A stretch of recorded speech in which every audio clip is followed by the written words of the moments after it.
வலைக்கும் வரஹ்மத்துல்லாஹி வபரகாத்துஹு.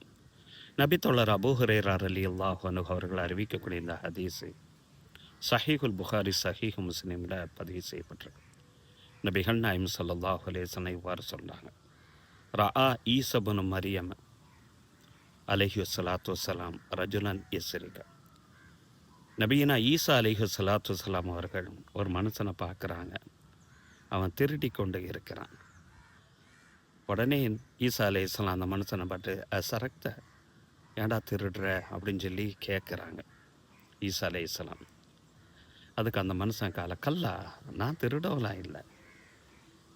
வல்லாஹி, அல்லாஹி மீது ஆணையாக, ஹுவ அந்த இறைவன், அல்லதி லா இலாஹ இல்லாஹுவ, வணக்கத்திற்கு தகுதியவன் யாரோ அப்படிப்பட்ட அந்த இறைவன் மீது சத்தியமாக நான் திருட கிடையாது என்று ஒரு வார்த்தையை சொல்கிறான்.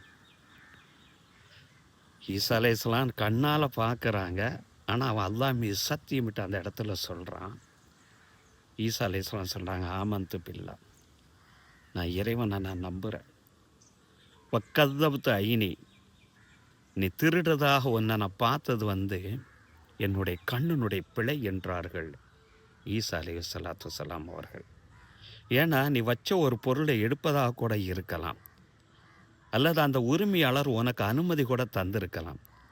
நீ எடுக்கக்கூடிய அந்த விடம் திருட்டுங்கிறதுனால நான் அப்படி கேட்டுட்டேங்கிறத தான் தன்னுடைய கண்ணினுடைய பிழை என்று நபியினா ஈசா அலைஹிஸ்ஸலாம் அவர்கள் அந்த இடத்துல சொன்னதாக நபி ஸல்லல்லாஹு சொல்கிறாங்க.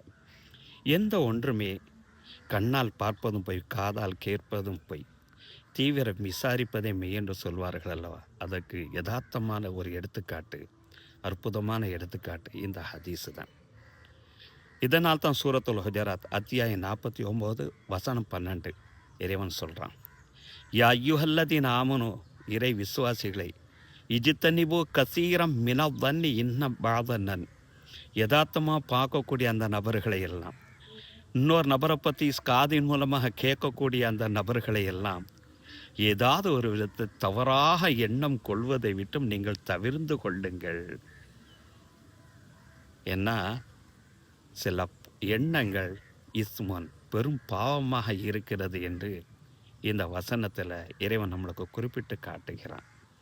நம்ம குடும்பத்தினுடைய விரிசலுக்கும் நம்ம வீட்டில் இருக்கக்கூடிய அந்த பிரச்சனைகளுக்கு மூல காரணமே இதனால தான் அவன் அப்படி சொல்லியிருக்கிறான், அதனால தான் இப்படி செஞ்சிருக்கிறான் என்று நம்மளுக்கு நாமளே ஒரு யூகத்தை வகித்து ஒரு பிரச்சனையை உருவாக்குறதுக்குண்டான வழிகளை ஏற்படுத்தி கொண்டிருக்கிறோமே தவிர அவர்களுடைய புறத்திலிருந்து நம்ம யோசிப்பது கிடையாது.